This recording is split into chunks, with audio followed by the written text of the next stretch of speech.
Every week, we examine enemy locations in Elden Ring. By investigating their placements, we've been uncovering subtle details and plausible theories to consider. This time, we'll look at Albinaurics, as well as Wisps and the Nox's silver tears. Let's dive in.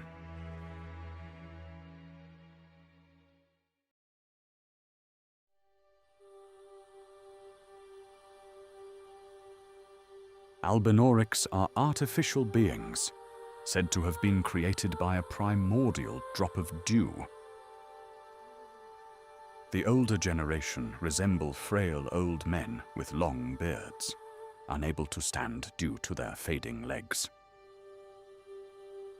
They are gifted with an affinity for magic, which contextualizes their presence in Leonia, home of the Carians and Academy sorcerers. Several of them reside in the Albinauric village to the southwest, reeling in despair after their homes were razed by pillagers seeking the Haligtree's medallion. In the lands between, elder Albinaurics are often captives or servants, but here they had presumably managed to settle a village of their own, where they could live together as a community.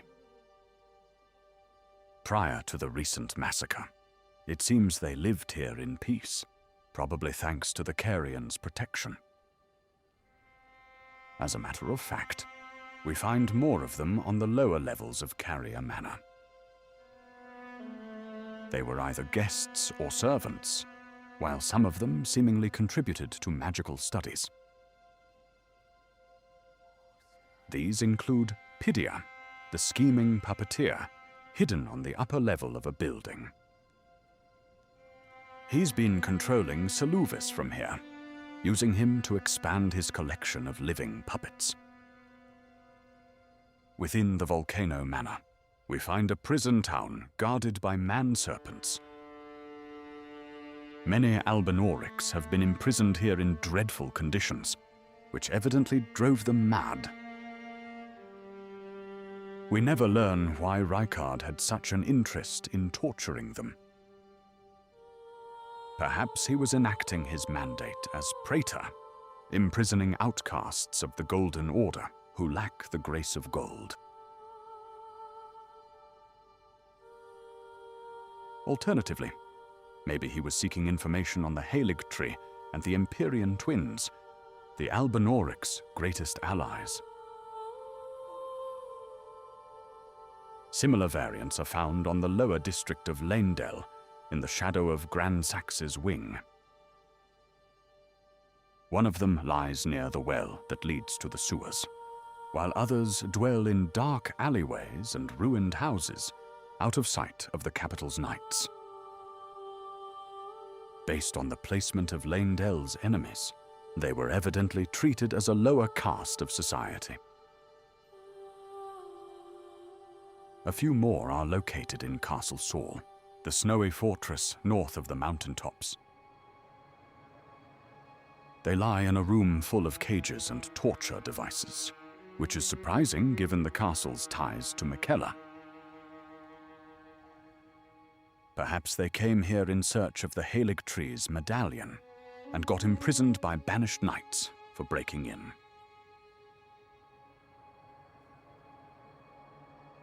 Speaking of the Haligtree, the fact that there's no Albinaurics there seems curious. After all, they consider this place a chosen land, the safe haven to which they were guided by Loretta. Interestingly, mysterious cocoons are found in Elphael. Looking closely, some of them look suspiciously similar to Albinaurics. Perhaps this was the salvation promised by Miquella, a way to halt their aging until the Haligtree grew to full size. A similar process as the one he went through, until it was interrupted by Mohg's abduction. During their youth, Radahn and Messmer became friends with Gaius, a mighty Albinauric warrior. During the crusade in the Land of Shadow, he held the rank of commander, implying he led soldiers to battle against the Hornsent. And yet, we find him at the back of the Shadow Keep, away from the army. When the years dragged on and Marika's abandonment became clear, maybe he settled here in search of a quiet life and abandoned his leadership duties. This is suggested by the small shack behind his arena, where we find an Albinauric Archer, probably his romantic partner.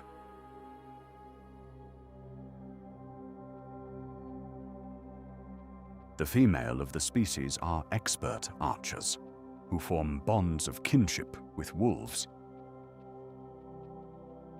Perhaps she and Gaius could not bear to be separated when the crusade was launched, so she decided to join him in this foreign land.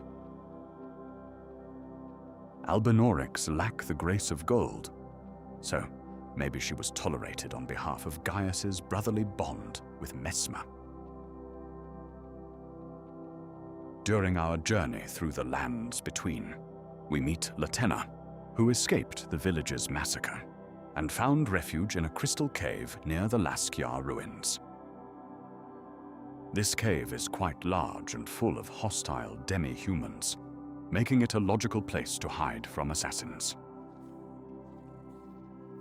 When speaking to her, she makes a request to the Tarnished. There is something I must do, even if I must say farewell to my wolf Lobo. Will you show me the way? To the land of Miquella's Halig tree. Her quest leads us to a ruined church at the northernmost point of the consecrated snowfield. There, we find Philia, the towering little sister, capable of creating life. This place is called Apostate Derelict, likely alluding to Miquella's rejection of the Golden Order. Perhaps he gifted this church to the Albinaurics, thus granting them hope of a better future. In exchange, they offered their devotion and were seemingly tasked to guard Ordina. We find several of them standing watch over the southern approach, the likeliest way from which aggressors would invade. Others are posted inside the town's Evergaol, tactically positioned on rooftops. Between them and Black Knife's assassins, accessing the Halig tree is no easy task, ensuring it remains a safe haven for their allies.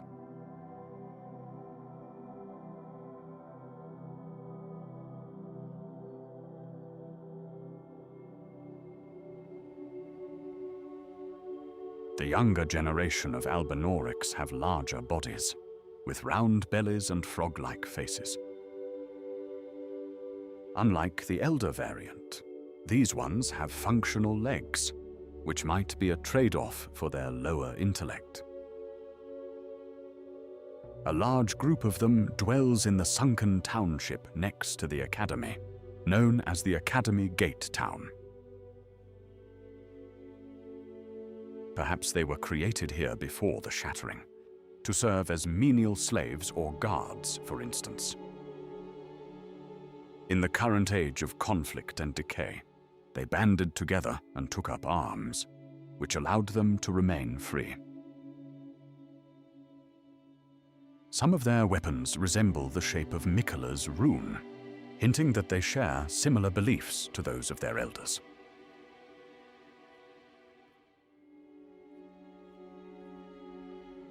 Still, this group evidently chose to remain in Liurnia, perhaps out of attachment to their original homes, or because they're unwilling to risk the perilous journey to the Halig tree. Up north, several of them are located on the consecrated snowfield, a short distance east of Ordina. They seem to be guarding the path to the local minor Erd tree. So, Maybe they were assigned here by Miquella. Or maybe they arrived too late to be welcomed at the Haligtree, after Ordina's gateway was sealed off. To the west, another is looking over the gateway to Mugwin Palace, as if hesitating to enter it. An understandable degree of caution, considering what lies beyond. Here, we stumble upon a disturbing scene, with pale Albinaurics looking dejected, seemingly oppressed by a red variant. These are sanguine Albinaurics, empowered by Mohg's accursed blood which turned them crimson. Maybe they originally came here in search of Miquella, seeking to rescue him from the Lord of Blood. A noble, yet doomed endeavor, considering he was the one pulling the strings and intended to stay. Thus, the Albinaurics settled in this blood-soaked place and became corrupted by the formless mother's influence. We find them positioned along the way to the mausoleum, evidently guarding it from outsiders.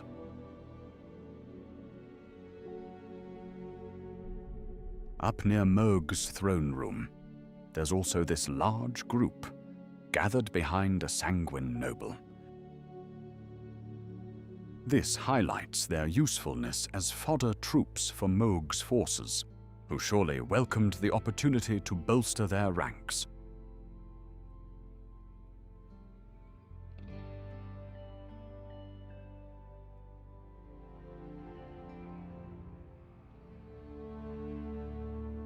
Sparking orbs, also known as wisps, are floating balls of light capable of emitting bursts of electricity. They act as autonomous sentries, often patrolling around bodies of water. Several of them are located on the lower level of Shifra River, protecting the gateway to the northern well.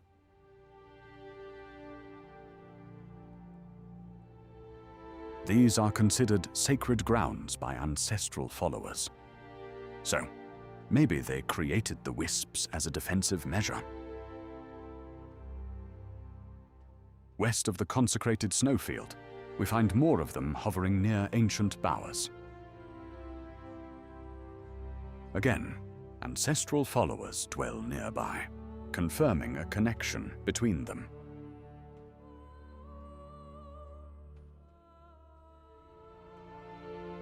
Then, there's those in the Cerulean coast, patrolling the pond near the western site of Grace. There's no ancestral followers to be found in the Land of Shadow. However, the stone coffins lying across the region presumably belong to the ancient dynasty, the same civilization that built the ruined structures in the underground rivers. Therefore, they're likely part of the same culture, who created wisps to guard their religious sites. Water can conduct electricity, which is actually conveyed as a game mechanic in Elden Ring. It makes sense, then, that this ancient civilization used lightning to safeguard their journeys across rivers and seas.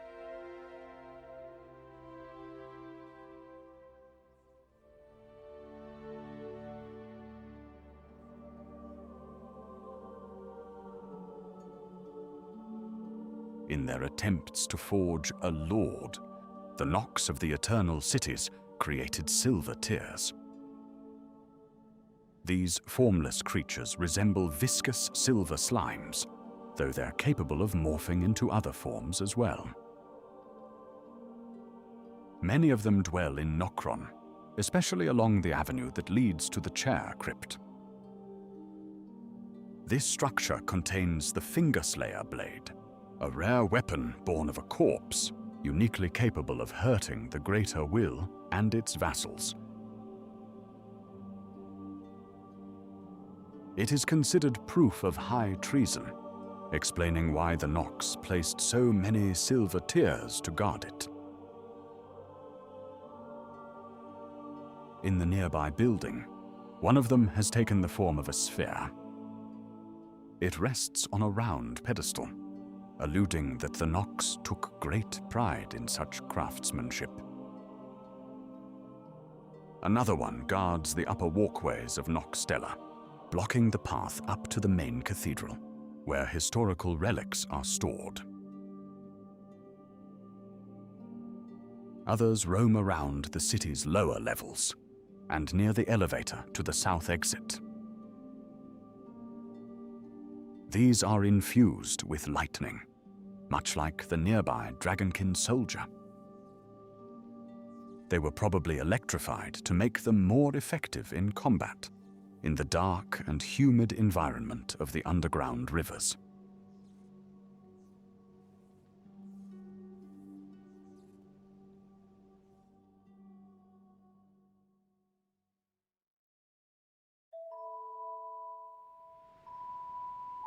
If you enjoy my content, remember to like and subscribe. Thank you for watching.